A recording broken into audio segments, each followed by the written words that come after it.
everyone, welcome back to the Legal Explorer. I am Advocate Romana. Today I am going to discuss with you a very important for AP Judiciary mains exam. Today I am going to discuss with you the Andhra Pradesh Land Encroachment Act 1905 in a simplified and exam friendly way.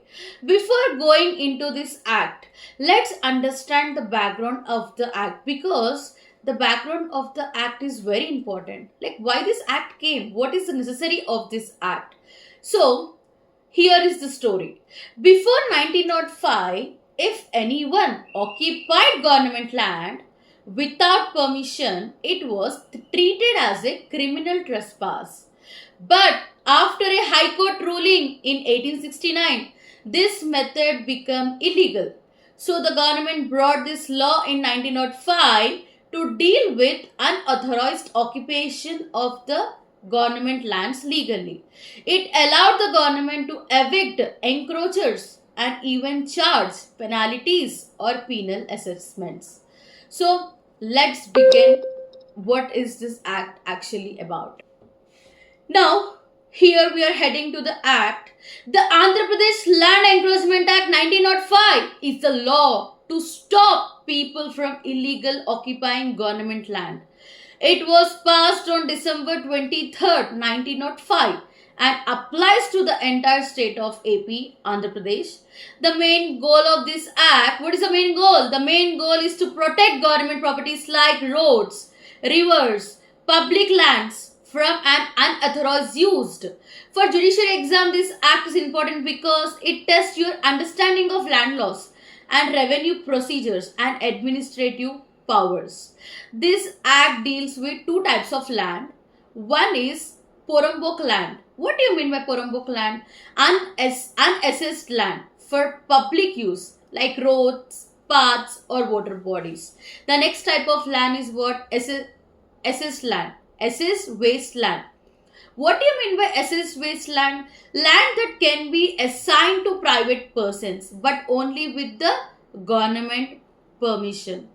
Here I am giving an exam tip. Learn the definitions of Porambok and assessed wasteland. These terms often appear in the mains questions. And next we are discussing about the important sections of this act. You need to know for the exam. So the section 1 basically talks about the short title and extension. The act is called the Andhra Pradesh Land Encroachment Act 1905. This act applies to the whole Andhra Pradesh.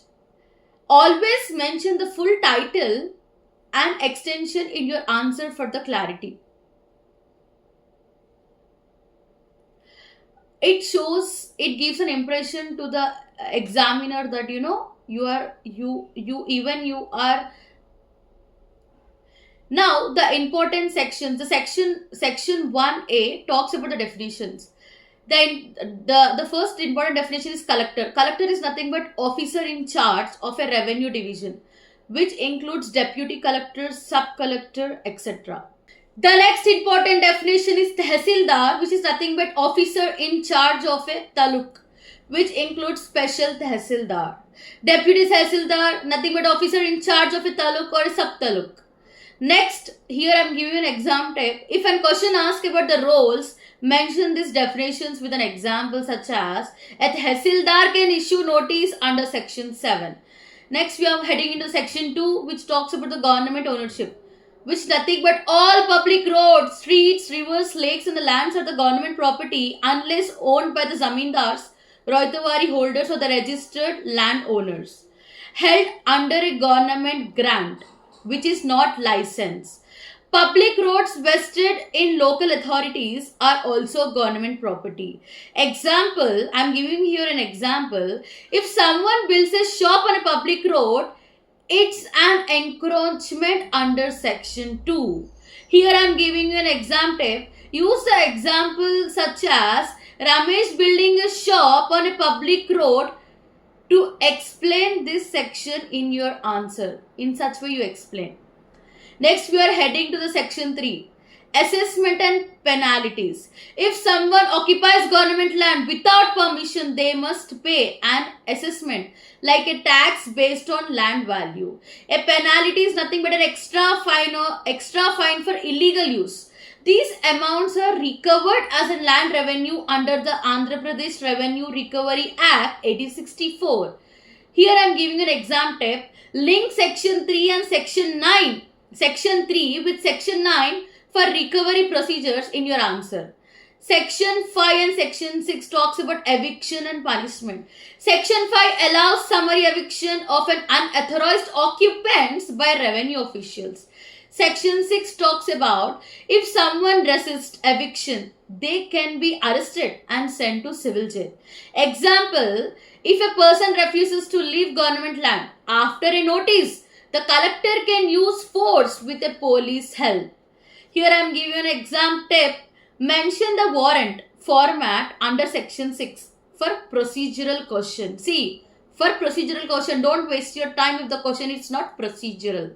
Next, we are talking about section 7, which talks about prior notice. Before eviction under section 5 or 6, a notice must be served to the encroacher, asking them to show why they shouldn't be evicted. Notice is served as per section 25 of Andhra Pradesh Revenue Recovery Act 1864. Here I am giving an exam tip. Always emphasize the notice requirement to show due process. Next, we are heading into the section 7A. Talks about group encroachment. If a group occupies government land with a common goal, the district collector can order immediate eviction without notice. Police assistance can be used to remove encroachers. The collector's order is the final and cannot be challenged in the court. Example, a group building a community center on the government land can be evicted instantly. Here I am giving an exam tip. This is a high scoring point for questions on group encroachments. Next, we are heading to the section 10, which talks about appeals. Appeals can be filed to the collector against a tehsildar order, to the district collector against a collector's order, to the Board of Revenue against a district collector's order. No appeal against a collector or a district collector's appellate order, but revisions are allowed. Here I am giving you exam tip. Memorize the appeals hierarchy and mention the 60-day limitation period from section 11. Now we are talking about section 14, bar on civil courts. Civil courts cannot question decisions made under this act. Here I am giving an exam tip. Use this to explain why disputes under this act go to the revenue authorities, not to the civil courts.